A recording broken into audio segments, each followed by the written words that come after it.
5, Section 1, Systems of Linear Equations. Question number 1, solve the system by substitution.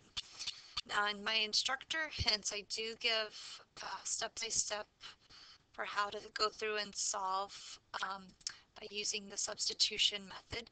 In the substitution method, you solve one of the equations for one variable, substitute the expression from step 1 into the other equation, solve the equation in step 2, and use the solution from step 3 and the expression from step 1 to find the solution for the system.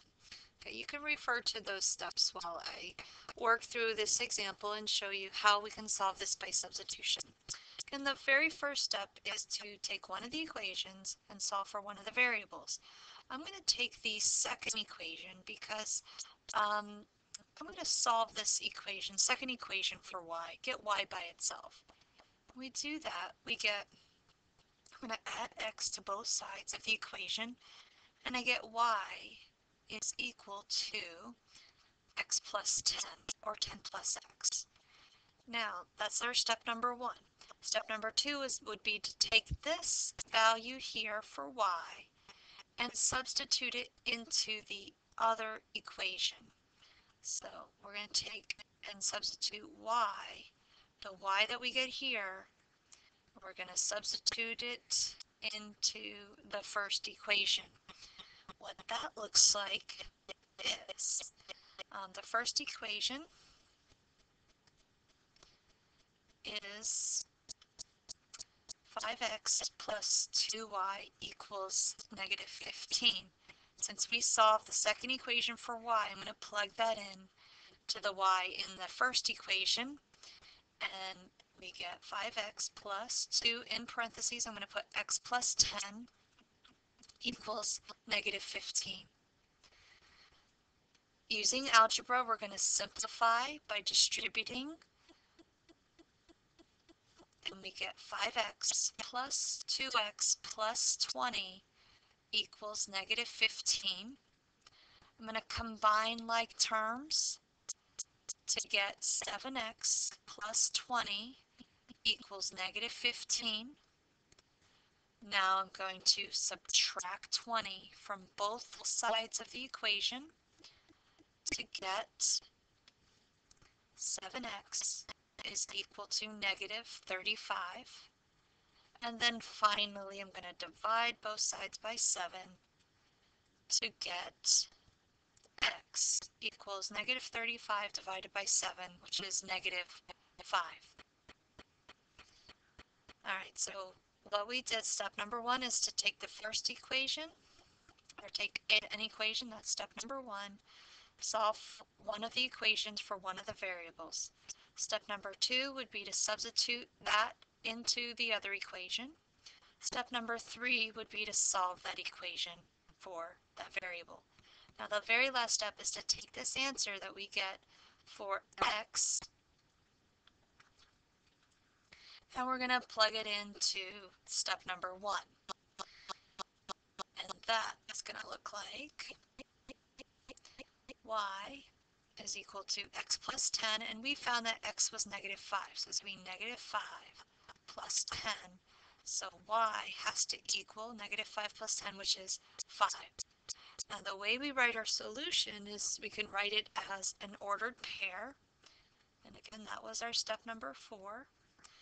And our solution is a point, x comma y. And our x was negative 5 and our y was positive 5.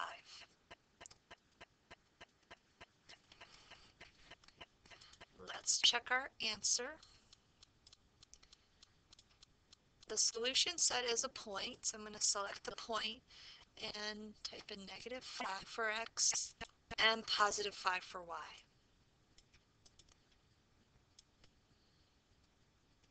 Okay, that's using solving the system using the substitution method. Let's look at number 2. This is another one where we want to solve the system by using the substitution method.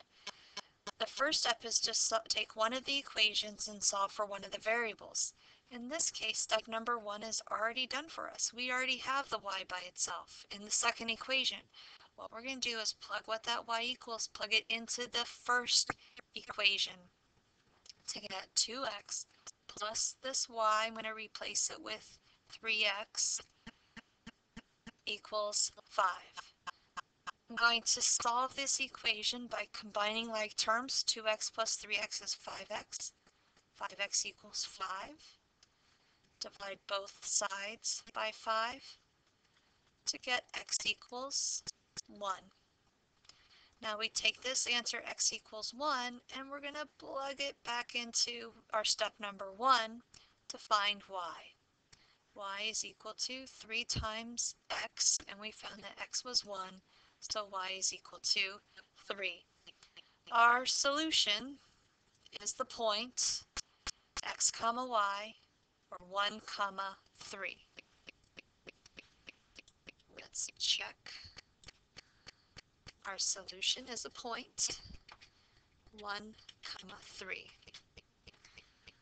The solution is the value of x and y that make both equations true, and you can always check your answers, but if you plug in 1 for x and 3 for y, the first equation 5 is going to equal 5, and if you plug in 1 for x and 3 for y in the second equation, you see that both sides are equal. Let's move on to question number 3. Solve the system by substitution. We are going to take one of the equations and solve for one of the variables. I'm going to go ahead and solve this equation for y. It involves the least amount of steps.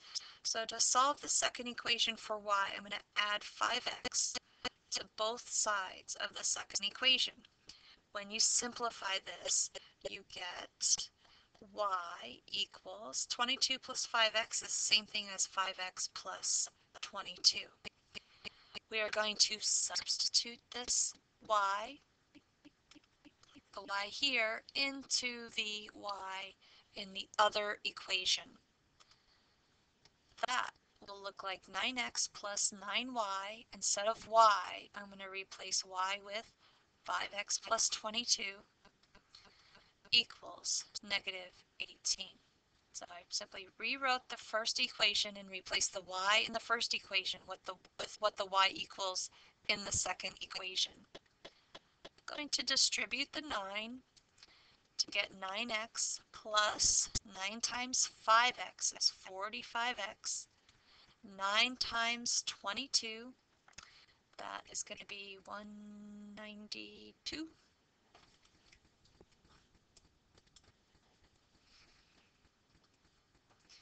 Sorry, 9 times 22 is 198, which is equal to negative 18. I'm going to combine like terms. I take 9x plus 45x to get, combine those like terms, and I'm going to get 54x plus 198 equals negative 18. Now I'm going to subtract 198 from both sides and get 54x equals negative 18 minus 198 is negative 216. Now I'm going to divide both sides by 54 to get x equals negative 216 divided by 54 is negative 4. Now take that answer for x and plug it into the x in step 1 to get y equals 5 times, replace x with negative 4 plus 22. Let's simplify this. Y equals 5 times negative 4 is negative 20 plus 22. So that means y is equal to 2. The solution to this system of equations is negative 4 comma 2. Let's check our answer. Negative 4 for x, 2 for y. And that works out. Again, the solution to the system of equations is the x and y value that would make both equations true. You can check this by plugging in negative 4 for x and 2 for y. And the whole first equation on the left side should equal negative 18. Plug in negative 4 for x and 2 for y in the second equation, and the whole left side should equal positive 22.